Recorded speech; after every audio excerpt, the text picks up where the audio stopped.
The first time Mia saw Julian, he was arguing with a street vendor over the price of a hot dog. It was a gray October morning in Brooklyn Heights, and the air smelled of rain-soaked asphalt and roasted chestnuts. Mia stood across the street, clutching her coffee like a shield, trying not to stare. But Julian, tall, of flannel shirt, curls peeking beneath his beanie, was magnetic in the most ordinary way. His hands moved when he talked, his laughter was unfiltered, and even from across the road, Mia could tell he had that rare, unrushed energy. He didn't look like someone passing through. He looked like someone meant to stay. Mia had lived in Brooklyn all her life, her days carefully arranged between managing her indie bookstore, Page and Prose, and taking care of her father, who was slowly losing to early-onset Alzheimer's. Her life didn't leave much space for chance or charm. But Julian kept appearing. Once in her bookstore asking about Murakami, another time at the farmer's market inspecting apples like a sommelier. The third time, they spoke. "You're the girl who never smiles at the fruit stall," he teased, tilting his head. "And you're the guy who overanalyzes gala apples," she replied, trying not to notice how kind his eyes were. "Maybe we're both terrible at shopping," he offered, extending his hand. "Julian." "Mia," she said, shaking it. From then on, the city rearranged itself around them.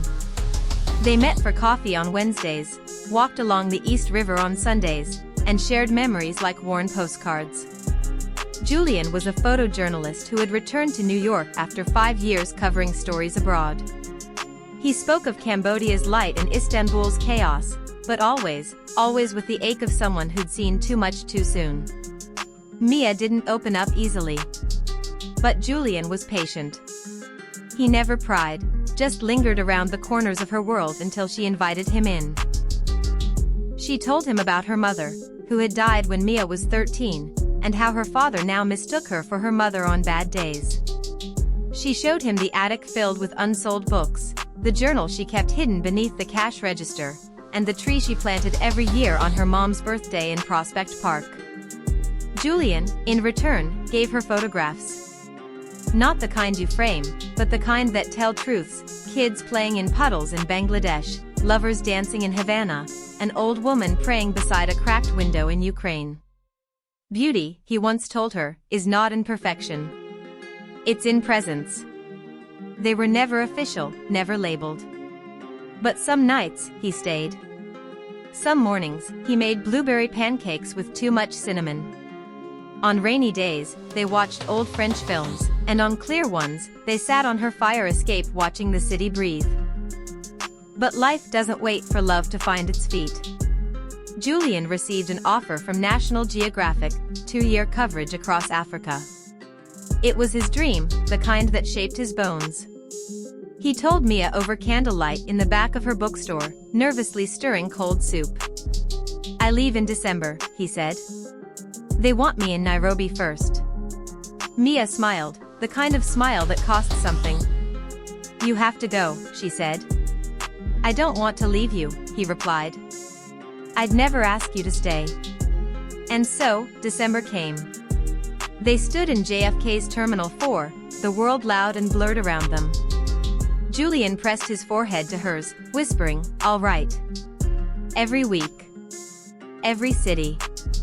Every sky. Mia nodded. "I'll wait." In every chapter, on every page. The first letter arrived from Kenya. Then Tanzania. Then Malawi. He sent stories of sunsets and starlight, sketches on napkins, tiny pressed flowers, and photos only meant for her. Mia responded in ink. Descriptions of Brooklyn winters, bookstore renovations, her father remembering her name one bright morning. For nearly a year, their love lived in envelopes. Then one day, the letters stopped. Weeks passed. Then months. Mia tried every contact she had: Julian's agency, mutual friends, even embassies.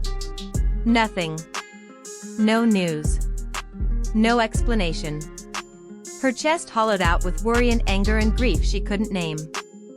For the first time in her life, she closed the bookstore for a week. She couldn't pretend anymore. Brooklyn's sidewalks had never felt so cold. It wasn't until spring, 14 months since his last letter, that he returned. He showed up at Page and Prose, gaunter, his arm in a sling, a scar slicing through his brow. Mia stood behind the counter, frozen. "I couldn't write," he said.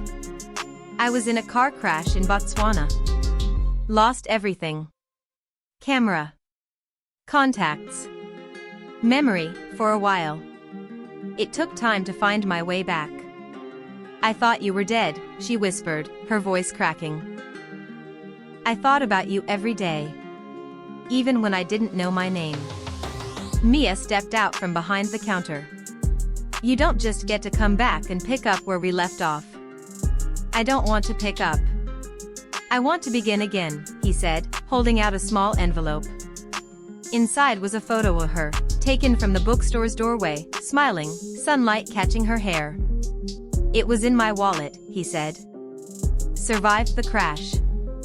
So did I. Because of this." Mia looked at him, the man who'd left, the man who'd returned, and realized something rare: love, real love, doesn't just survive absence. It becomes something more. She nodded. One chapter at a time.